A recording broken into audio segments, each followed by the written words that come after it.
नमस्कार, मैं हूं सान्यराज पांडे और आप देख रहे हैं बिहार संवाददाता। मंत्रिमंडल विस्तार हो गया है और ऐसे में अब मुसलमान और यादव और भूमियार जो हैं वो एक तरीके से खत्म हो चुके हैं इसमें से। तो जरा हमारे साथ अभी आरजेडी के प्रवक्ता एजाज अहमद जी हैं, जरा इनसे जानते हैं कि इनको क्या लगता है।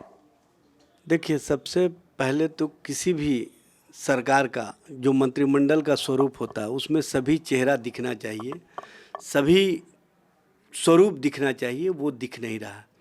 ऐसा लगता है कि इस मंत्रिमंडल पर पूरी तरह से प्रभाव अमित शाह जी का दिखा। अमित शाह जी, आप लोगों को याद होगा, जब जातीय गणना हुई थी और मुजफ्फरपुर की सभा में आए थे तो उन्होंने किस तरह से मुस्लिम और यादव समाज को टारगेट करने का काम किया था और किस भाषा का इस्तेमाल किया था, ये सबको पता है। आज उसी तरह का स्वरूप कहीं ना कहीं जो बिहार सरकार का मंत्रिमंडल बना है उसमें देखने को मिला। 30 मंत्रियों में एक यादव, एक मुसलमान। भारतीय जनता पार्टी की तो नीति है मुस्लिम विरोध की राजनीति और मुस्लिम मुक्त राजनीति की, लेकिन नीतीश कुमार जी जो स्वयं कहा करते थे हम सभी जातियों के लिए, सभी समूहों के लिए काम करते हैं, राजनीति करते हैं, उनके प्रति हमारी सोच है। नीतीश जी, अब आपके पास ना राजनीतिक सोच है, ना राजनीतिक इच्छा शक्ति है और ना कुछ करने का अब आपके पास मादा है, क्योंकि आप पूरी तरह से उस पार्टी के सामने अपने आप को सरेंडर कर दिए हैं जिस पार्टी का ना कोई विचारधारा है, ना कोई सोच है। उस पार्टी का एकमात्र मकसद है कि किसी भी स्थिति और परिस्थिति में हमको सत्ता में रहना है और सत्ता में आने के लिए चाहे जो भी कवायद करना पड़े, भारतीय जनता पार्टी वो कवायद करती है। आप मंत्रिमंडल का स्वरूप देखिए, उसमें यादव नहीं है, मुसलमान नहीं है, उसमें भूमियार समाज का भी प्रतिनिधित्व नगण्य है और तेली और साहू समाज के भी लोग उसमें नहीं हैं। ये स्पष्ट करता है कि जो भारतीय जनता पार्टी और जनता दल यू के लोग कहा करते थे कि हम सबका साथ, सबका विकास, सबका विश्वास लेकर के चलते हैं, दरअसल ये सिर्फ कहते हैं, अमल में इनके द्वारा कभी भी इस तरह का कार्य नहीं किया गया है। ये दिख गया इस बार के मंत्रिमंडल विस्तार में। अब नीतीश कुमार जी सवालों के घेरे में हैं, भारतीय जनता पार्टी सवालों के घेरे में है और उनके लोग जवाब देने की जगह कहीं ना कहीं अनर्गल प्रलाप कर रहे हैं। जब महागठबंधन की सरकार थी तो आप देखी होंगी कि उसमें सभी जाति, सभी समूह, सभी वर्ग के लोग का प्रतिनिधित्व था और ऐसा लगता था कि ये पूरा बिहार जो मंत्रिमंडल का स्वरूप है उससे दिख रहा है। लेकिन इस बार के मंत्रिमंडल में बिहार तो दूर की बात है, वो समाज भी इनके प्रति और इनके मंत्रिमंडल के प्रति कहीं ना कहीं सोच में पड़ गया है कि जो उनके लिए हमेशा खड़ा रहता था। तो आप किस तरह की राजनीति कर रहे हैं, किस तरह का आप वातावरण आवरण का निर्माण कर रहे हैं, ये दिखता है। इसलिए भारतीय जनता पार्टी और जनता दल यू के नेता बताएं कि किस परिस्थिति में और किस स्थिति में आपने इस मंत्रिमंडल से यादव, मुसलमान, भूमियार, तेली, साहू समाज को अलग करने का काम किया है। आपको लोगों के बीच आकर के बताना होगा। आप सिर्फ बातों से सबका साथ, सबका विश्वास और सबका विकास की बात ज़रूर कर लेते हैं, लेकिन आप अपने साथ वाले लोगों को भी साथ लेकर के चलने पर विश्वास नहीं करते हैं। आपको सत्ता में रहने के लिए जिनसे स्वार्थ सिद्ध होता है उन्हीं के साथ, उन्हीं का विश्वास लेने के लिए आप हर वो कुकर्म करते हैं जो समाज और समाज के बीच जो राजनीतिक दल है, जो राजनीतिक व्यक्ति है, उसको नहीं करना चाहिए। तो ये भारतीय जनता पार्टी की सोच और नीतीश कुमार जी उस सोच के अनुरूप अपने आप को ढालना ये स्पष्ट करता है कि यहाँ पर सत्ता और स्वार्थ के लिए नीतीश जी ने जो समझौता किया है और सत्ता में अपने आप को लाने के लिए भारतीय जनता पार्टी ने जो कहीं ना कहीं आवरण ओढ़ रखा था, उसका पूरा चित्रण स्पष्ट रूप से दिख रहा है। इसका मतलब आपका कहना है कि जैसा आप लोग पहले से कहते आ रहे हैं कि जब जदयू एनडीए में मिल जाएगी तो जदयू जो है उसका खत्म, मतलब पूरा अस्तित्व जो है खत्म हो जाएगा, तो क्या ये खत्म होते हुए दिख रहा है? क्या कठपुतली बन गए हैं नीतीश कुमार? देखिए, जनता दल यू अब कोई विचार की पार्टी नहीं रही। जनता दल यू समाजवाद का जो एक आवरण लेकर के आगे बढ़ रही थी, उस आवरण का भी कहीं ना कहीं लोगों के बीच से जो भारतीय जनता पार्टी और भारतीय जनता पार्टी के साथ जाने के बाद नीतीश कुमार जी का कार्य दिख रहा है, वो स्पष्ट रूप से समझ में आ रहा है कि उन्होंने अपने आप को सिर्फ सत्ता में बने रहने के लिए सारे विचारों को परित्याग कर दिया है, सारी सोच को समाप्त कर दिया है। और अब नीतीश कुमार जी वो नीतीश कुमार नहीं रहे जिस नीतीश कुमार को महागठबंधन ने देश और राष्ट्र के स्तर तक ले जाने का काम किया था, उनको पहचान दिलाने का काम किया था।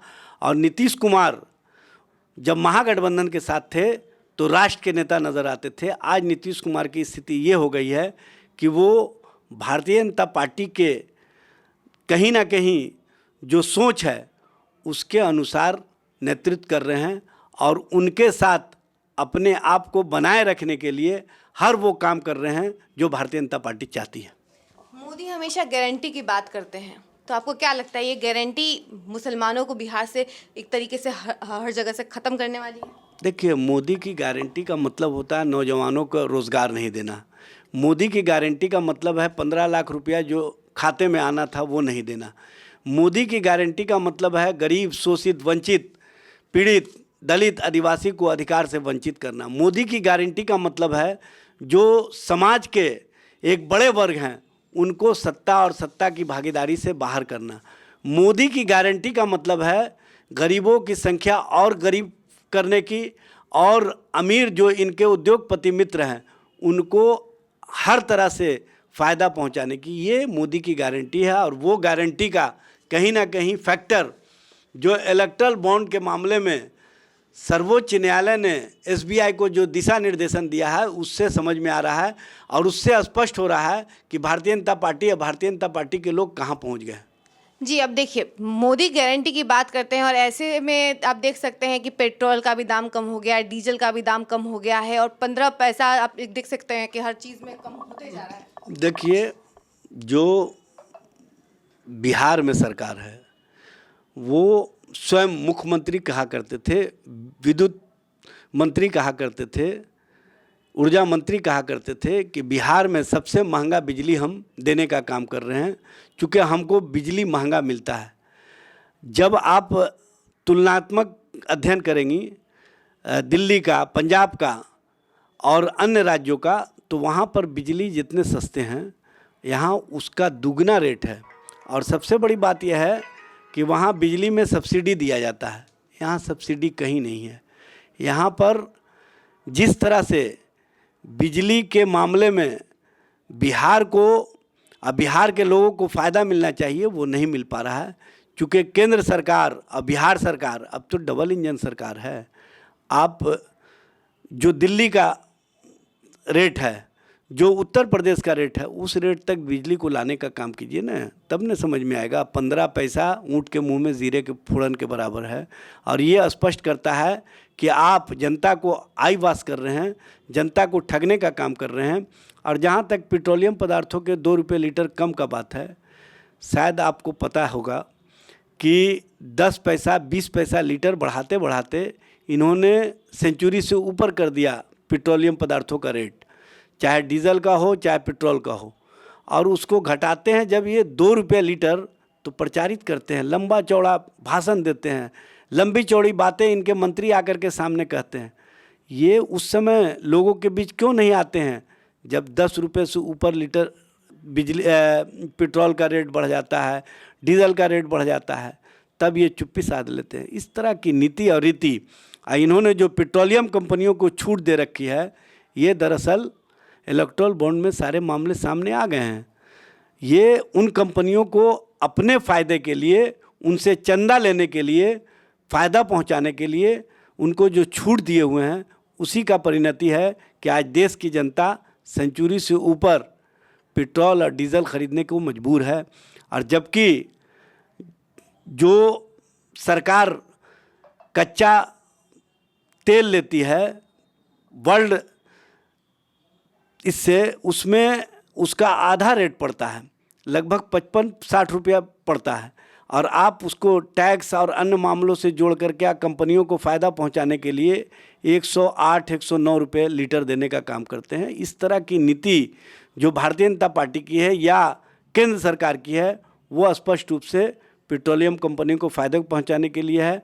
अब पेट्रोलियम कंपनियां जनता को धीरे धीरे चूसने का काम करती है और जब चुनाव का समय आता है तो 2 रुपये लीटर कम करके ये प्रचारित करते हैं और उससे फ़ायदा उठाने का प्रयास करते हैं। लेकिन इनके इस ढकोसलापन की राजनीति को, इनके दोहरेपन की राजनीति को देश की जनता जान चुकी है, पहचान चुकी है और इनको सबक सिखाने के लिए तैयार है। यानी कि काम कम और बोलना ज़्यादा है आपका मतलब? देखिए, केंद्र की सरकार कहीं से कुछ नहीं कर रही है, सिर्फ जुमलाबाजी करती है, भरम और धर्म की राजनीति करती है, लोगों को बरगलाने का काम करती है, नौजवानों को ठगने का काम करती है। इसीलिए आज स्थिति और परिस्थिति ये आ गया है कि उनसे ना तो नौजवान खुश हैं, ना किसान खुश हैं, ना महिलाएं खुश हैं, ना आम आवाम खुश है और ना ही उनके साथ वाले लोग खुश हैं। सिर्फ खुश वही लोग हैं जो इनके द्वारा फ़ायदा पहुंचाए जाते हैं और उस फ़ायदे से वो अपने घरों को और अपने परिवार को मजबूत करने का काम कर रहे हैं। तो आपने सुना कि इनका क्या कुछ कहना है। इनका साफ तौर पे यही कहना है कि मोदी की गारंटी कुछ नहीं है, मोदी सीधे लोगों को बस बरगलाने का काम करते हैं, जिसके कारण जो लोग हैं वो खुश नहीं हैं। ऐसे ही तमाम खबरों के लिए बने रहिए हमारे साथ और देखते रहिए बिहार संवाददाता।